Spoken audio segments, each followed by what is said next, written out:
A number of years ago, the Central Bank of the United States, the Federal Reserve, produced a document entitled Modern Money Mechanics. This publication detailed the institutionalized practice of money creation as utilized by the Federal Reserve and the web of global commercial banks it supports. On the opening page, the document states its objective. The purpose of this booklet is to describe the basic process of money creation in a fractional reserve banking system. It then proceeds to describe this fractional reserve process through various banking terminology, a translation of which goes something like this. The United States government decides it needs some money, so it calls up the Federal Reserve and requests, say, $10 billion. The Fed replies saying, sure, we'll buy $10 billion in government bonds from you. So the government takes some pieces of paper, paints some official-looking designs on them, and calls them Treasury bonds. Then it puts a value on these bonds to the sum of $10 billion and sends them over to the Fed. In turn, the people at the Fed draw up a bunch of impressive pieces of paper themselves, only this time calling them Federal Reserve notes, also designating a value of $10 billion to the Fed. The Fed then takes these notes and trades them for the bonds. Once this exchange is complete, the government then takes the $10 billion in Federal Reserve notes and deposits it into a bank account. And upon this deposit, the paper notes officially become legal tender money, adding $10 billion to the U.S. money supply. And there it is. $10 billion in new money has been created. Of course, this example is a generalization, for, in reality, this transaction would occur electronically, with no paper used at all. In fact, only 3% of the U.S. money supply exists in physical currency. The other 97% essentially exists in computers alone. Now, government bonds are, by design, instruments of debt, and when the Fed purchases these bonds, with money it essentially created out of thin air, the government is actually promising to pay back that money to the Fed. In other words, the money was created out of debt. This mind-numbing paradox of how money or value can be created out of debt or a liability will become more clear as we further this exercise.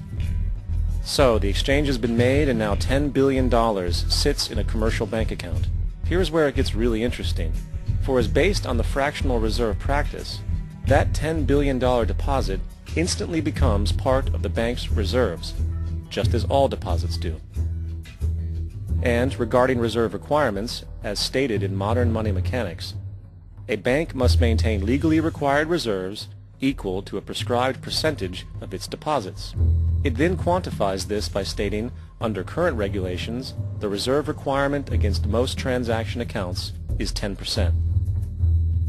This means that with a $10 billion deposit, 10% or $1 billion is held as the required reserve, while the other $9 billion is considered an excessive reserve and can be used as the basis for new loans.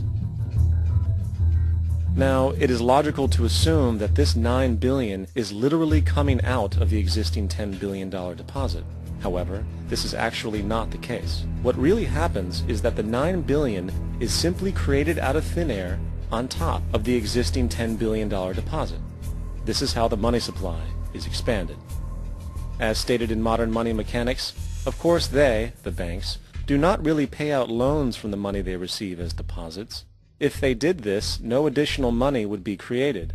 What they do when they make loans is to accept promissory notes, loan contracts, in exchange for credits, money, to the borrower's transaction accounts.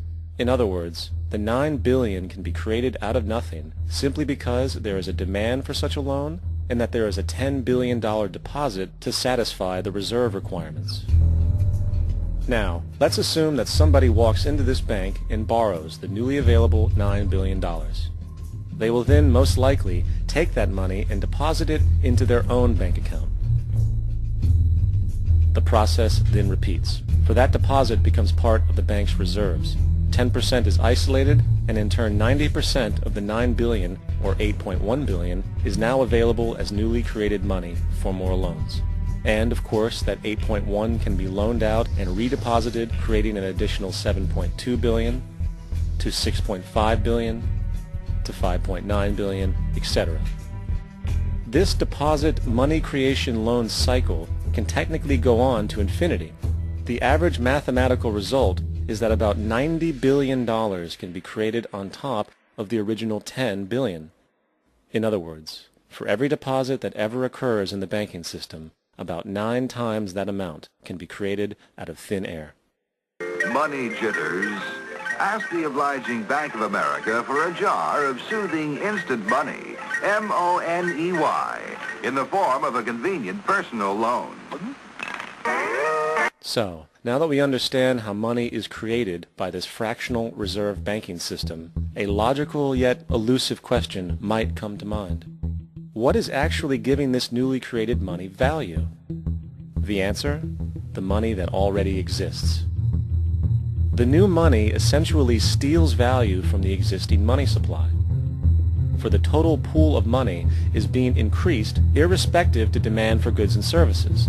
And as supply and demand finds equilibrium, prices rise, diminishing the purchasing power of each individual dollar. This is generally referred to as inflation, and inflation is essentially a hidden tax on the public.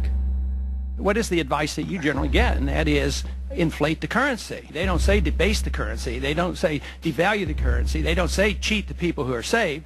They say lower the interest rates. The real deception is when we distort the value of money. When we create money out of thin air, we have no savings, and yet there's so-called capital. So my question boils down to this: how in the world can we expect to solve the problems of inflation, that is, the increase in the supply of money, with more inflation? Of course, it can't. The fractional reserve system of monetary expansion is inherently inflationary. For the act of expanding the money supply, without there being a proportional expansion of goods and services in the economy, will always debase a currency. In fact, a quick glance at the historical values of the US dollar versus the money supply reflects this point definitively, for the inverse relationship is obvious. $1 in 1913 required $21.60 in 2007 to match value. That is a 96% devaluation since the Federal Reserve came into existence.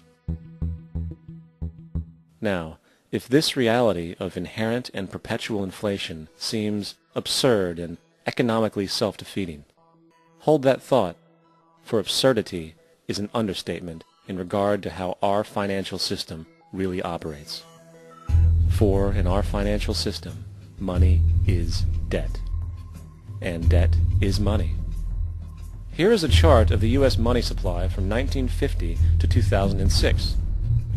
Here is a chart of the U.S. national debt for the same period. How interesting it is that the trends are virtually the same. For the more money there is, the more debt there is. The more debt there is, the more money there is. To put it a different way, every single dollar in your wallet is owed to somebody by somebody. For remember, the only way the money can come into existence is from loans. Therefore, if everyone in the country were able to pay off all debts, including the government, there would not be $1 in circulation.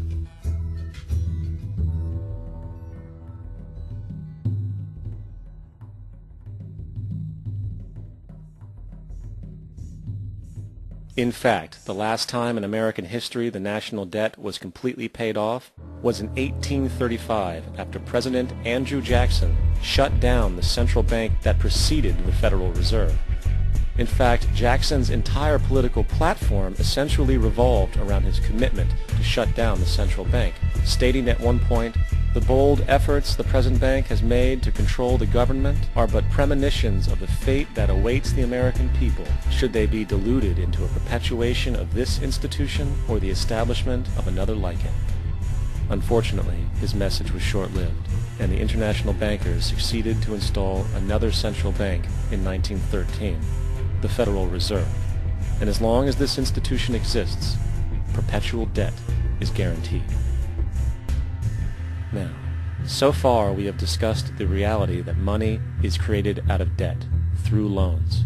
These loans are based on a bank's reserves, and reserves are derived from deposits. And through this fractional reserve system, any one deposit can create 9 times its original value, in turn debasing the existing money supply, raising prices in society. And since all this money is created out of debt and circulated randomly through commerce, people become detached from their original debt, and a disequilibrium exists where people are forced to compete for labor in order to pull enough money out of the money supply to cover their costs of living. As dysfunctional and backwards as all of this might seem, there is still one thing we have omitted from this equation. And it is this element of the structure which reveals the truly fraudulent nature of the system itself: the application of interest. When the government borrows money from the Fed, or when a person borrows money from a bank, it almost always has to be paid back with accrued interest. In other words, almost every single dollar that exists must be eventually returned to a bank with interest paid as well. But if all money is borrowed from the central bank and is expanded by commercial banks through loans, only what would be referred to as the principal is being created in the money supply. So then, where is the money to cover all of the interest that is charged? Nowhere. It doesn't exist. The ramifications of this are staggering, for the amount of money owed back to the banks will always exceed the amount of money that is available in circulation. This is why inflation is a constant in the economy, for new money is always needed to help cover the perpetual deficit built into the system, caused by the need to pay the interest. What this also means is that mathematically, defaults and bankruptcy are literally built into the system, and there will always be poor pockets of society that get the short end of the stick. An analogy would be a game of musical chairs, for once the music stops, somebody is left out to dry. And that's the point. It invariably transfers true wealth from the individual to the banks. For if you are unable to pay for your mortgage, they will take your property. This is particularly enraging when you realize that not only is such a default inevitable due to the fractional reserve practice, but also because of the fact that the money that the bank loaned to you didn't even legally exist in the first place. The fractional reserve policy perpetrated by the Federal Reserve, which has spread in practice to the great majority of banks in the world, is, in fact, a system of modern slavery. Think about it. Money is created out of debt. And what do people do when they are in debt? They submit to employment to pay it off. But if money can only be created out of loans, how can society ever be debt-free? It can't. And that's the point. And it is the fear of losing assets coupled with the struggle to keep up with the perpetual debt and inflation inherent in the system, compounded by the inescapable scarcity within the money supply itself, created by the interest that can never be repaid, that keeps the wage slave in line, running on the hamster wheel with millions of others, in effect powering an empire that truly benefits only the elite at the top of the pyramid. For, at the end of the day, who are you really working for? The banks. Money is created in a bank and invariably ends up in a bank. They are the true masters, along with the corporations and governments they support. Physical slavery requires people to be housed and fed. Economic slavery requires people to feed and house themselves. It is one of the most ingenious scams for social manipulation ever created, and at its core, it is an invisible war against the population. Debt is the weapon used to conquer and enslave societies, and interest is its prime ammunition. And as the majority walks around oblivious to this reality, the banks, in collusion with governments and corporations, continue to perfect and expand their tactics of economic warfare, spawning new bases, such as the World Bank and International Monetary Fund, while also inventing a new type of soldier, the birth of the economic hitman.